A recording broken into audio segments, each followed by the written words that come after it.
From KUNC and the NPR network, this is In The NoCo. I'm Erin O'Toole.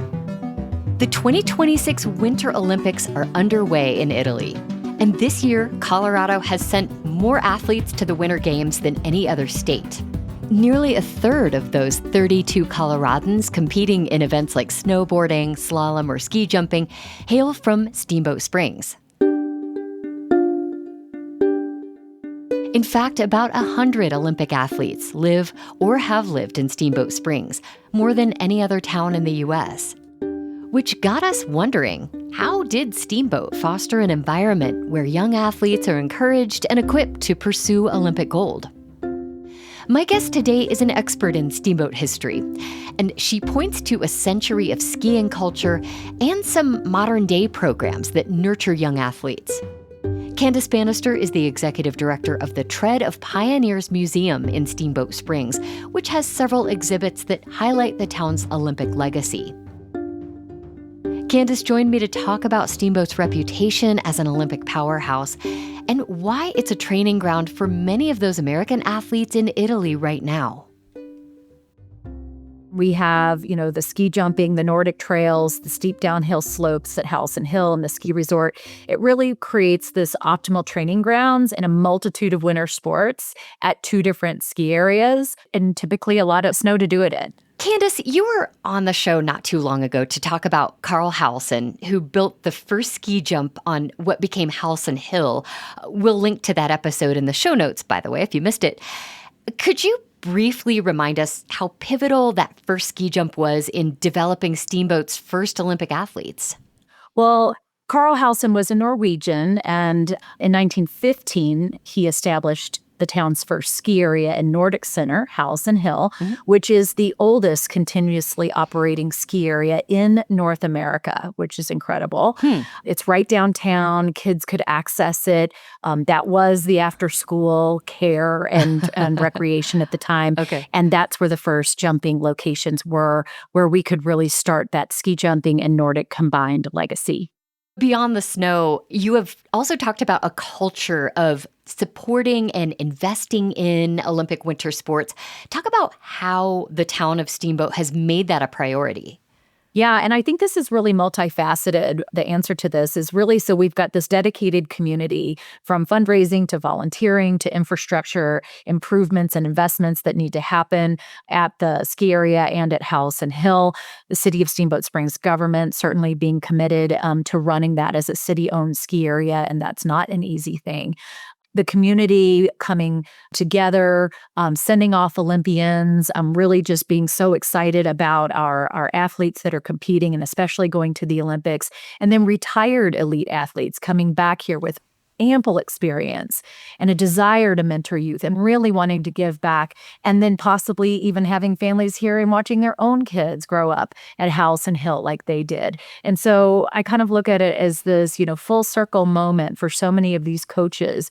And then you have kids who are then seeing right in front of them that it's possible that this coach that's been competing on the world level or at the Olympics can give them this roadmap of how to get there. And it becomes feasible. It becomes attainable because your coach did it.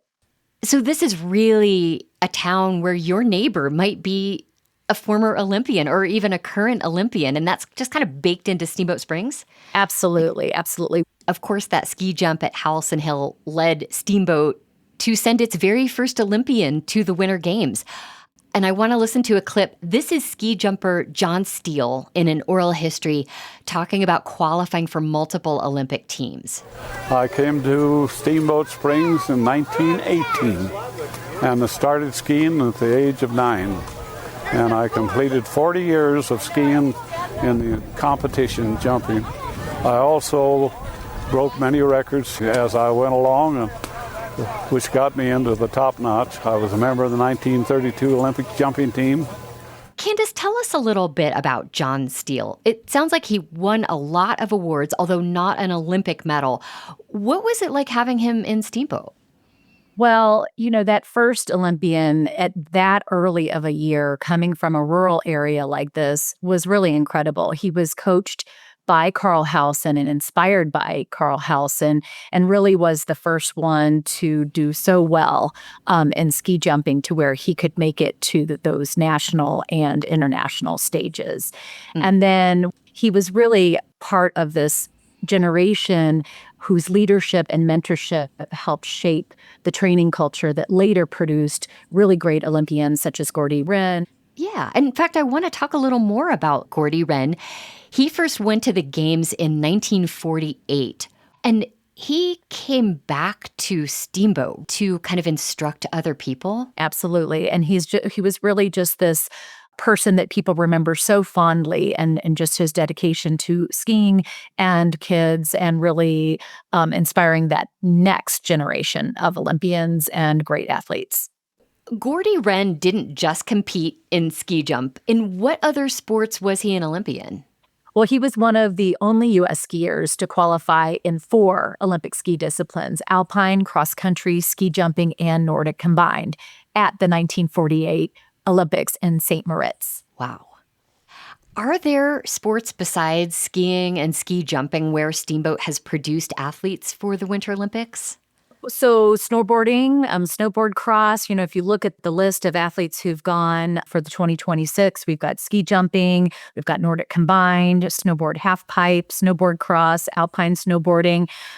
Cody Winters is a real standout this year with being 2 different disciplines, snowboard cross and alpine snowboarding.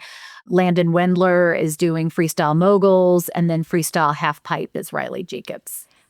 Wait, don't you need a bobsled team? I mean, come on. We do not have that course.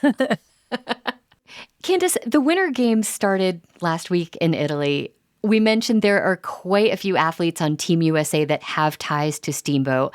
What are you most looking forward to seeing in the coming days from these Coloradans?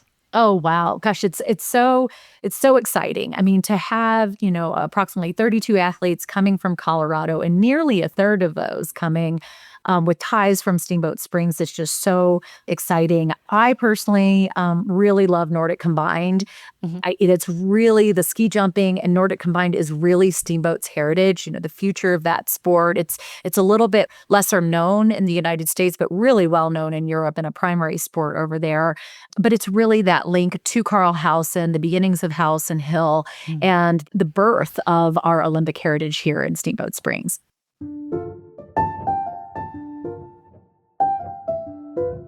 Candace Bannister with the Tread of Pioneers Museum in Steamboat Springs, talking about why the town has produced so many athletes who go on to compete in the Winter Olympics. We'll include a link to our previous conversation with her about House and Hill in the show notes and at KUNC.org.